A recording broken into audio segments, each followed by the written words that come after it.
স্বামীর নাম বলতে হবে আপনাকে আজকে। বেশি ইয়ে করলে কিন্তু ফোনের লক খোলো, ফোনের লক খোলো, এই মেয়ে ফোনের লক খোলো। বলছি না জন্য ইয়ে পাচ্ছো।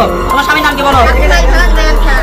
তোমার স্বামীর নাম বলো। এখন আপনারা কি করে হেনস্থা করতেছেন তাই? এখন কেমন কোনো লোক নাই যে কাজ করতে আসে না। কিসের তো তাই নাই কখন। তাদের বাসা টিভি আছে, সব আছে, সাংবাদিক আছে, সবই আছে।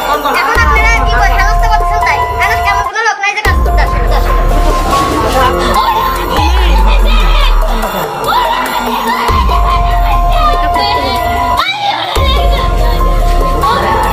সুপ্রিয় দর্শক শ্রোতা, আসসালামু আলাইকুম। দেশে এবং প্রবাসে, দূরে এবং কাছে যে যেখান থেকে আজকের এই ভিডিওগুলো দেখার জন্য প্লে করেছেন, সবাইকে আন্তরিক শুভেচ্ছা ও অভিনন্দন। দর্শক শ্রোতা, শুরু থেকে আপনারা ছোট্ট করে একটি ভিডিও ক্লিপের অংশ দেখেছেন, হয়তোবা আপনারা কিছুই বুঝতে পারেন না। দর্শক, ভিডিওতে বলতেছে যে আপনি আপনার স্বামীর নাম বলেন। মহিলাটি মুখটা ঢেকে রেখেছে এবং নামটা বলতে চাচ্ছে না। আসলে কি কারণ রয়েছে, কেনই বা নাম বলতে চাচ্ছে না? সাংবাদিকরা বারবার প্রশ্ন করতেছে, বিভিন্ন লোকে প্রশ্ন করতেছে যে আপনি আপনার নাম বলেন এবং আপনার স্বামীর নাম বলেন এবং আপনার বাপের নাম বলেন, কেন বলতে চাচ্ছে না? এবং কি কাজটাই না উনি করেছে যে উনি এখন ওনার পরিচয় লুকানোর জন্য যত রকমের চেষ্টা চালিয়ে যাচ্ছে।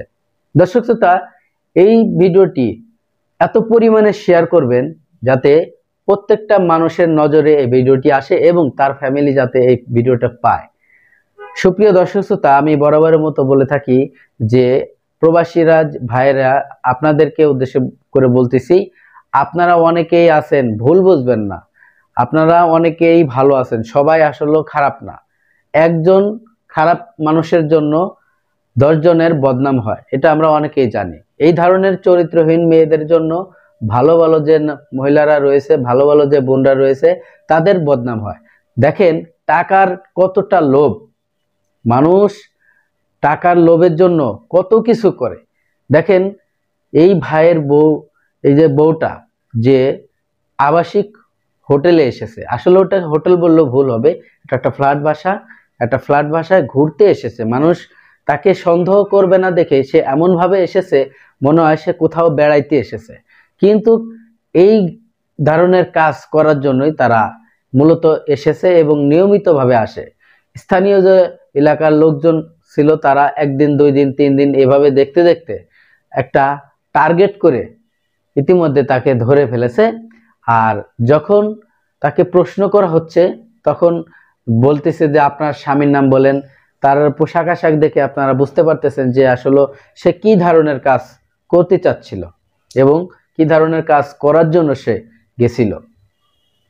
দর্শক শ্রোতা, একজন প্রবাসী স্ত্রী, একজন প্রবাসী ভাইয়ের বউ, একজন প্রবাসী ভাই এতটা কষ্ট করে এই টাকার জন্য, সে টাকা রোজগার করে পাঠায়, সে বাড়িতে পাঠায় তার স্ত্রী সন্তানদের জন্য, ভালো থাকার জন্য, বাকি জীবনগুলো ভালো রাখার জন্য।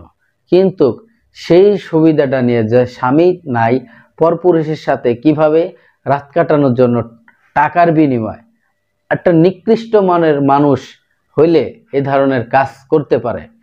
দর্শক, চাঞ্চল্যকর এই তথ্য, এই ঘটনা আপনারা এত পরিমাণে শেয়ার করবেন যাতে প্রত্যেকটি মানুষের নজরে এই ঘটনাটি আসে। আর বিশেষ করে প্রবাসী ভাইয়েরা, আমি জানি আমার ভিডিওগুলো অনেক প্রবাসী ভাইয়েরা দেখেন, বিভিন্ন সময় আপনারা কমেন্ট করেন, আমি অনেকের ভাইয়ের কমেন্টের উত্তর দিতে পারি না।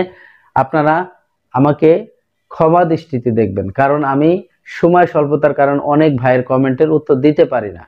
দর্শক, এই প্রবাসী ভাইদেরকে আপনাদেরকে বলতেছি যে আপনারা আপনার পরিজনকে, সে কোথায় যাচ্ছে, সে কি করতেছে, আর যদি কোনো আত্মীয় বাড়ি যেতে চায় একা পাঠাবেন না, কারণ সবাই কিন্তু ভালো না এবং আমি বলতেছি না সবাই খারাপ। দর্শক শ্রোতা, অনেকেই হয়তো খারাপ দৃষ্টিতে নেবেন, আমি আসলে যারা ভালো সেই ভালোটার জন্য বলতেছি। আর যারা কিছু মানে দুষ্কৃষ্ট লোক আছে, যাদের একজনের জন্য 10 জনের বদনাম হয়, এই ধরনের ঘটনা যেন আপনার সাথে আমার সাথে না হয়, এটার থেকে দূরে রাখার জন্য অবশ্যই এই সচেতনামূলক ভিডিওটির মাধ্যমে আপনারা আপনার পরিজনকে মানে নিরাপদে রাখবেন। তো চলুন সেই গুরুত্বপূর্ণ ভিডিওটি দেখে আসি। ভিডিওতে যাওয়ার আগে ছোট্ট করে একটি রিকোয়েস্ট করব, দর্শক, আপনি যদি আমার চ্যানেলে নতুন বন্ধু হয়ে থাকেন, ভালো লাগলে চ্যানেলটিকে সাবস্ক্রাইব করে রাখবেন। আর ভিডিওগুলো বন্ধুদের মাঝে শেয়ার করে দিবেন বেশি বেশি। স্বামীর নাম বলতে হবে আপনাকে আজকে। পারতাম না। বেশি করলে কিন্তু ফোনের লক খোলো, ফোনের লক খোলো, এই মেয়ে ফোনের লক খোলো। বলছি না জন্য পাচ্ছ। তোমার স্বামীর নাম কি বলো? ভাই খেলা দেন খেলা। তোমার স্বামীর নাম বলো। পারবো না ভাই। কেন পারবা না? আমি বলতে পারবো। তোমার স্বামী তোমাকে ভাত কাপড় দেয়, তুমি এখানে কেন আসছো? স্বামী তো এগুলো জানে না ভাইয়া। স্বামী জানে না তুমি এখানে কেন আসছো? আপনার ফোনটা দেন। এই ব্যাগটা খোলো তো। কি আছে বের করো। এই ফোনটা বের করো। আমাদের কাছে সবই হ্যাঁ, আছে। কোন কোন? এখন আপনারা কি করে হেনস্থা করতেছেন তাই? এমন কোনো লোক নাই যে কাজ করতে আসে না। কিসের 14 বছর? 14 বছর তুমি কাজ করতে পারে, 30-40টা কাজ করে। এত কিছু জিজ্ঞেস করতেছেন না ভাই, আমার বিয়ে হয়েছে কোথায় যাবেন নাকি শ্বশুর বাড়ি? মেয়েদের দোষ, ছেলেদের দোষ নাই। ছেলেদের আসলে এখন থেকে চলে গেল, কিছু করতে বললেন না। ছাত্র জনতা এই মেয়েদের ছবিগুলো আর কতবার তুলবেন? একই ছবি আসলে আমাদের লাভ নেই। আমরা অসহায়, আমরা পেটে করে খাই। আমাদেরকে বারবার ধরে নিয়ে যাবেন, বারবার এসে আমরা পেটে দিয়ে এই করে খাবো। আমরা অসহায়, কিন্তু যারা আসল তাদেরকে পাবেন না। কি করলেন আপনারা? এতগুলো লোক থাকাতে একটা ছেলেকে কিভাবে বের করে নিয়ে গেল? তারা হাতে বেরিবাদ দিয়েছে। এখানে কেন আসছে? মানে হয়তো আসেনি না এমন না না, এমন কখনো আসেনি না। আমরা যাই নাই কখনো। শ্বশুর মাসে টিভি আছে, সব আছে, সাংবাদিক আছে, সবই হ্যাঁ, আছে। কোন কোন? এখন আপনারা কি করে হেনস্থা করতেছেন তাই? এমন কোনো লোক নাই যে কাজ করতে আসে না।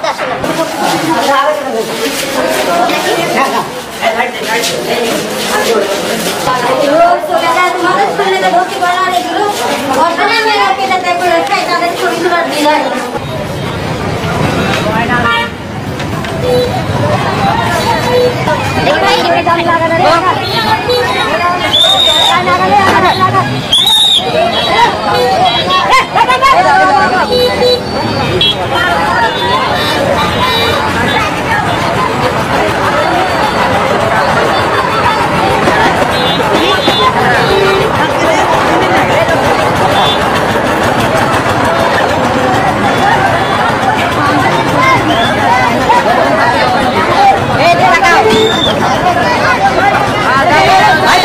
এই যে দালাল, দালাল, এই দালাল, আমাকে তো জানতে পারছি।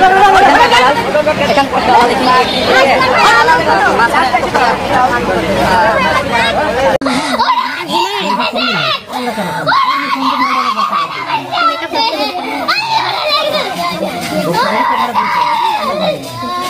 আমার টার্গেট ছিল মানে বিবাহিত মেয়েদের সাথে রিলেশন করা, পরবর্তীতে ওদের সাথে ভিডিও ধারণ করা, পরবর্তীতে ভিডিও ওরা যদি মানে চলে যেতে লাগে তখন এই ভিডিও দিয়ে ওদেরকে ব্ল্যাকমেল করা। বিবাহিত মেয়েদের সঙ্গে সম্পর্ক গড়ে ব্ল্যাকমেল করে যা করতেন নিজ মুখেই তা শোনালেন প্রতারক সেলিম রেজা। পাবনার ঈশ্বরদী উপজেলার মশুরিয়াপাড়া এলাকার সেলিম রেজা পড়াশোনার পাশাপাশি বিবাহিত নারীদের সঙ্গে গড়ে তুলতেন প্রেমের সম্পর্ক। এরপর তাদের সঙ্গে অনৈতিক কাজ করতেন। পরে সেই ভিডিও দেখিয়ে হাতিয়ে নিতেন লাখ লাখ টাকা। এটাই যেন তার পেশা। তবে এভাবে আর বেশি দিন থাকা গেল না। তার জীবনে আসলো এক বিবাহিত নারী। তার সঙ্গেও একই পন্থায় আগালেন। তার থেকেও হাতিয়ে নেন টাকা। বিয়ের দাবিতে ওই নারী সেলিমের বাড়িতে অনশন করলে বিষয়টি ভাইরাল হয় সামাজিক যোগাযোগ মাধ্যমে। এরপর এই বিষয়টি নজরে আসে র্যাবের। আমাদের কল দিয়েছে এরকম মিনিমাম 3 বুধবার বিকেলে সংবাদ সম্মেলনে র্যাব জানায় ধর্ষণের প্রমাণ পাওয়ায় অভিযুক্ত সেলিমকে গ্রেফতার করা হয়েছে। ভুক্তভোগী নারী আর কি